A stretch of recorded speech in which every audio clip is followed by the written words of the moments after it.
राजनीतिक क्षेत्र के प्रबुद्ध कार्यकर्ता बन गए। हम सब लोग जानते हैं, सब लोग परिचित हैं। हो सकता है हमने कई समय में अपने जीवन में अपने किसी न किसी राजनीतिक सभाओं में अटल बिहारी वाजपेयी को नजदीक से सुनने का अवसर प्राप्त किया है। अटल बिहारी वाजपेयी जी भारत के ही जननायक नहीं थे, दुनिया के जननायक थे। दुनिया के अनेक हृदयों में उन्होंने वास किया था। दुनिया के अंदर राजनीतिक क्रांति किस प्रकार से राजनीति की जाती है, किस प्रकार से लोगों को जागरूक किया जाता है। सामान्य से गरीब से परिवार में जन्मे व्यक्ति ने एक असाधारण काम कर दिया।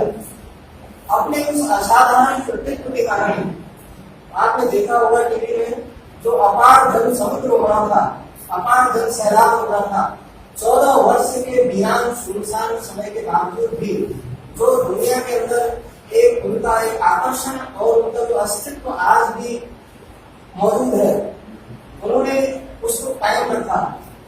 उसका कारण है विद्यार्थी जीवन से 25 दिसंबर 1924 तक जन्मे।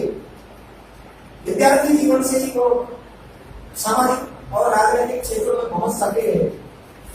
विद्यार्थी जीवन के बाद ही उन्होंने अनेक क्रांतिकारी गतिविधियों में भाग लिया। भारत छोड़ो आंदोलन 1942 के अंदर भाग लिया। राष्ट्रीय स्वयंसेवक संघ के जो हमारे द्वितीय सरसंघ चालक रहे, जिन्होंने संसद के अंदर हमारे स्वयंसेवकों का भी प्रतिनिधित्व हो, उनको माधवराव सदाशिवराव गोलवलकर कहते हैं। उन्होंने भारतीय जनसंघ 1951 में बनाया। अटल बिहारी वाजपेयी और श्यामा प्रसाद मुखर्जी, लाल कृष्ण आडवाणी ऐसे लोगों को नेतृत्व देकर के संघ से वहां पर भेजा। और आज जो बीजेपी का अस्तित्व है और समाज के अंदर जो हिंदुत्व की जो संचेतना है, राष्ट्रवादी जो राजनीतिक संचेतना है, वो हर जगह हर किसी में मौजूद नहीं होती है। अभाव में रहते हुए पहले संसद सदस्य बने। संसद के अंदर जो उनकी घोष सुनाई देती थी, पंडित जवाहरलाल नेहरू जी उनके कायम थे।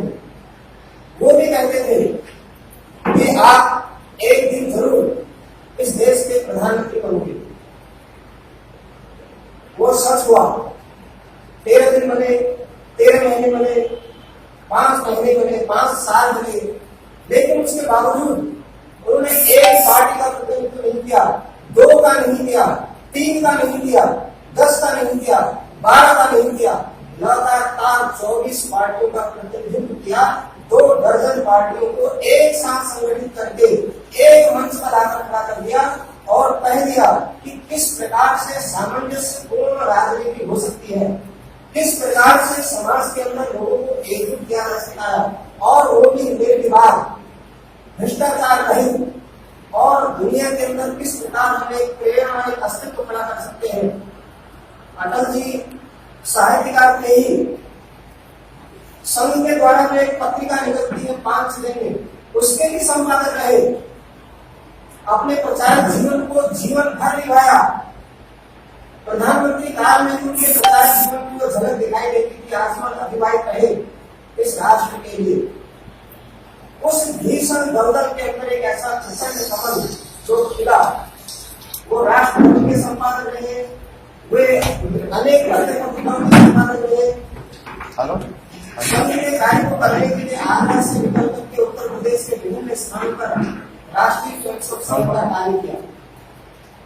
राजनीतिकों की दिशा दी। कश्मीर और कन्याकुमारी से कन्याकुमारी तक को हमारे सुदूर बद्री केदारनाथ से हो या असम, पूर्वांचल, बंगाल से हो, हर जगह उन्होंने एक ऐसे राजनीतिक चेतना जागृत की कि एक समय ऐसा आया कि वो विदेश मंत्री तक बन गए। और विदेश मंत्री बनने के बाद उन्होंने बहुत अच्छा अपना कार्यकाल निभाया। बाद में भारतीय जनता पार्टी की सरकार आई 1977 में।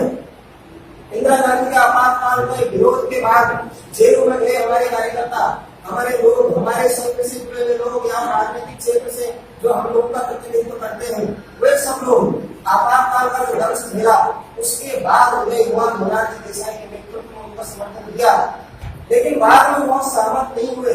फिर उसके बाद भारतीय जनता पार्टी का अस्तित्व आया, प्रथम अध्यक्ष बने। एक ऐसा कार्यकाल मुंबई के अंदर उन्होंने भाषण दिया कि मेरे को ये जो पद मिला है ये पद नहीं है, ये जिम्मेदारी है, मेरे लिए चुनौती है, उस चुनौती को मैं स्वीकार करूंगा। उस चुनौतीपूर्ण बीच में उसके और संघ के प्रचारक को उनको राजनीति नहीं आती, लेकिन वहां जाने के बाद उन्होंने जो वहां का काम किया, जो उदाहरण प्रस्तुत किए, हम सभी कार्यकर्ताओं के लिए प्रेरणादायक है। संघ के सरसंघ चालक भी कहते हैं कि उन्होंने जो हमारे एक आदर्श स्वयंसेवकत्व उनकी भरपाई करना असंभव है। उन्होंने जो देश को दिशा दी, जो संदेश दिया, जो उन्होंने अपनी अमर वाणियां हैं, जो उनके द्वारा लिखे गए कविताएं हैं, उनके द्वारा समय समय पर किए गए लोगों को संसद के अंदर संसद के बाहर दिए गए प्रबोधन है, दुनिया के अंदर युग युग तक याद रहेगी। उन्होंने जो अपने एक हिसाब से जो क्रांति अपने संपूर्ण दुनिया में एक राजनीतिक क्रांति बताई थी, वह हर किसी के बस की बात नहीं है।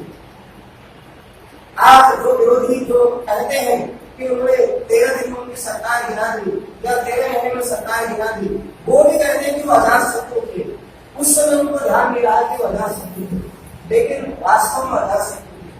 उन्होंने हम सबको जो उनके बताए हुए सपने हैं, उनके बताए हुए आदर्श हैं, जो वर्तमान में हमारे सामने भी एक उदाहरण स्थापित है नरेंद्र मोदी के नाम से, हमें उनके वो भी कहां से निकल के आए हैं और किस धरातल से निकल के आए हैं, हम लोगों को भी इस बारे में सबको जानकारी होनी चाहिए।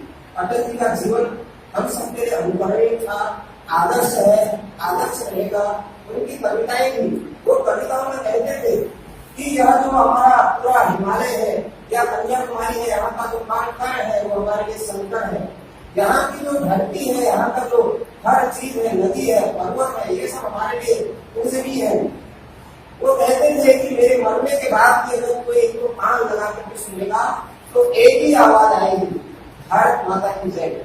उन्होंने भारत माता की जय के लिए संपूर्ण दुनिया के अंदर भारत का सिर स्वाभिमान से ऊंचा किया और पूरी दुनिया में भारत का डंका बजाया और जबरदस्ती के सिंहासन पर भारत को आरोहण करने के लिए, उनको आगे बढ़ाने के लिए और इस भारतवर्ष की गरिमा को स्थापित करने के लिए दुनिया के अंदर एक संयुक्त राष्ट्र संघ में पहला हिंदी में भाषण देने वाला कोई प्रभावी वक्ता था तो अटल बिहारी वाजपेयी। ऐसे अटल बिहारी वाजपेयी जी, उन्होंने आज लोग यहाँ श्रद्धांजलि स्वरूप खड़े हुए हैं। आप देख रहे होंगे उनकी सब हस्तियां, उनके सब लोग जगह जगह पर हर जगह उनका प्रभाव होगा और संपूर्ण लोग जो हमारे बीच से एक अस्तित्व हमसे चला गया है, हमारे बीच से, हमारे परिवार का विवाह हमारे बीच से चला गया, वो हम युगों तक हम लोगों को प्रेरणा देता रहेगा। उनकी स्मृति में एक छोटी सी कविता है, उसको मैं बोलना चाहूंगा।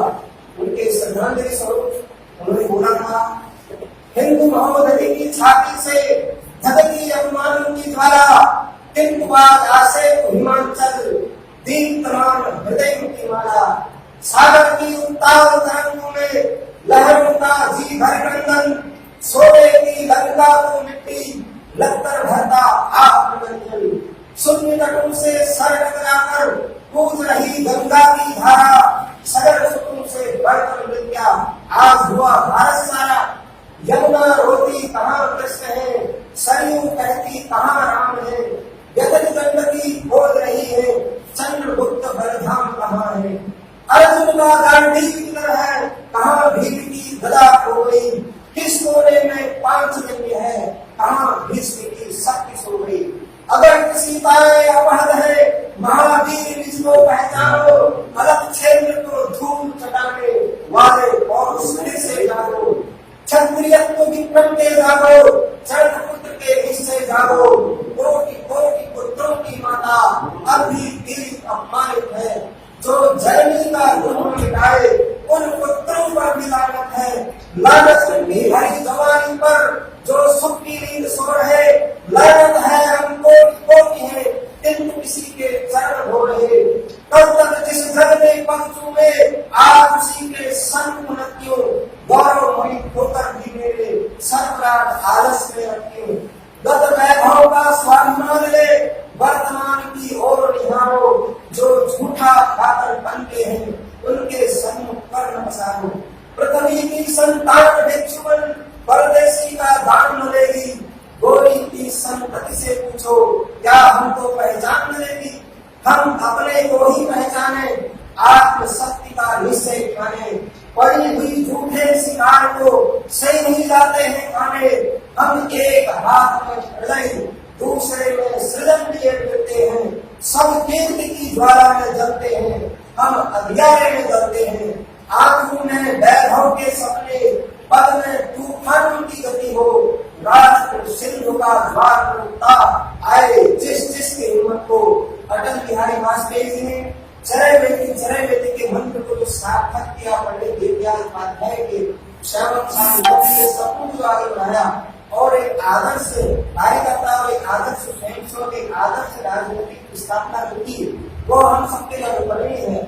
उनके श्रद्धांजलि स्वरूप हम भी अपने जीवन के अंदर एक अच्छा आदर्श प्रस्तुत करें। समाज के अंदर एक सकारात्मक राजनीति हो, समाज के अंदर एक सकारात्मक भाव भावना हो, इस देश के प्रति कर गुजरने का एक भ्रष्टाचार रहित वातावरण निर्माण हो, समाज के लोग हम पर विश्वास करें, हम लोग उनकी अपेक्षा के आशाओं के केंद्र बने। हम सब लोग उनकी श्रद्धांजलि स्वरूप आज इतने संक्षेप में अपनी बात को विराम दें।